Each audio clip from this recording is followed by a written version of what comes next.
Mais que sont les indices de disparité de richesse? En réalité, trois sont analysés dans cette vidéo. Il y a premièrement le produit intérieur brut, appelé PIB, l'indice Big Mac et la balance commerciale, ainsi que le coefficient de Gini.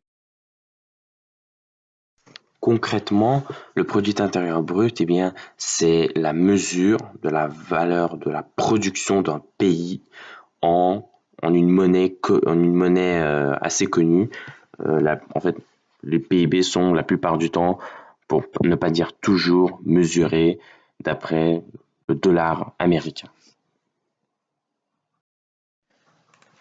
Alors le PIB est-il fiable?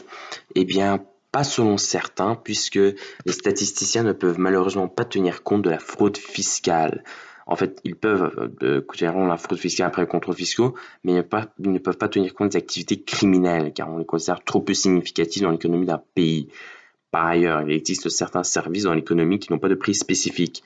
Il s'agit notamment de la production des enseignants, parce qu'en effet, il n'y a pas de prix pour déterminer, pour acheter un enseignant, entre guillemets. Donc on se base sur leur salaire, incluant les charges sociales. Certains pensent que le salaire ne correspond pas à la production des enseignants. On ne peut pas vraiment en avoir le cœur net à ce sujet.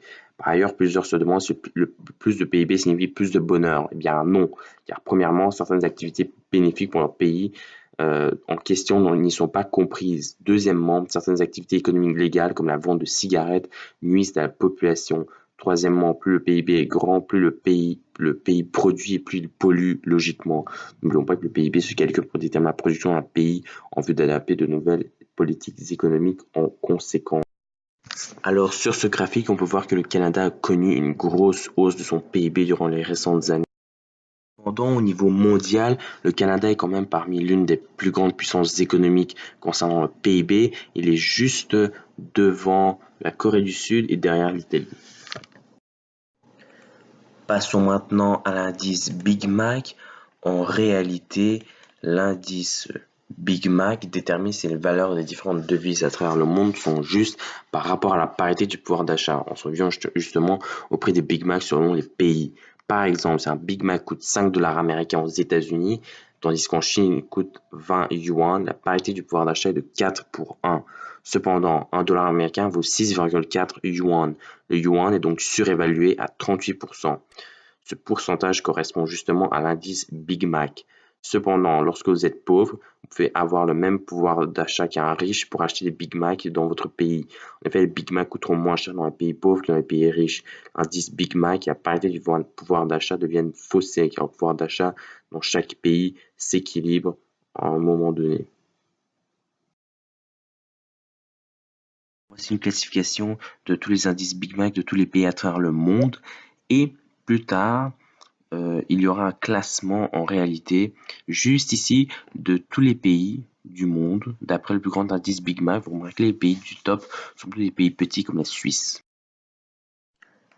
Donc la balance commerciale, qu'est-ce que c'est?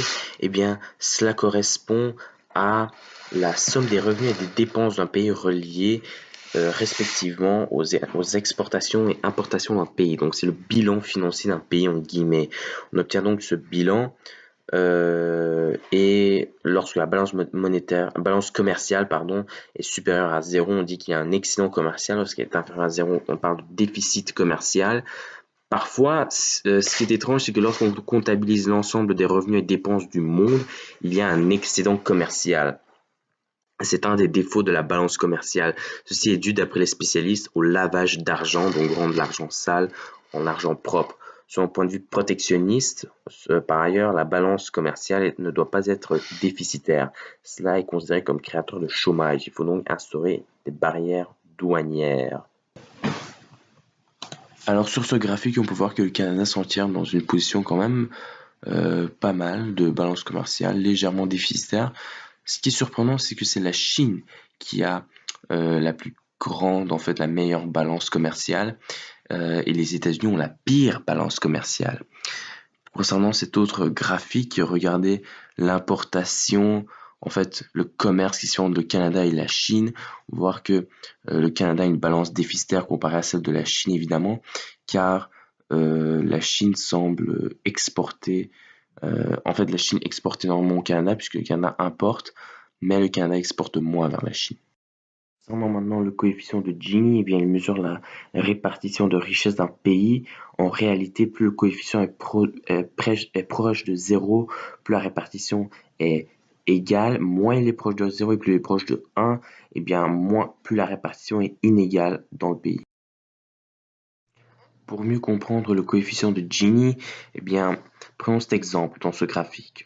Ici, la courbe de Lorenz montre la réelle répartition des revenus. Et la droite d'égalité parfaite ou d'équirépartition montre la répartition en fait parfaite des revenus.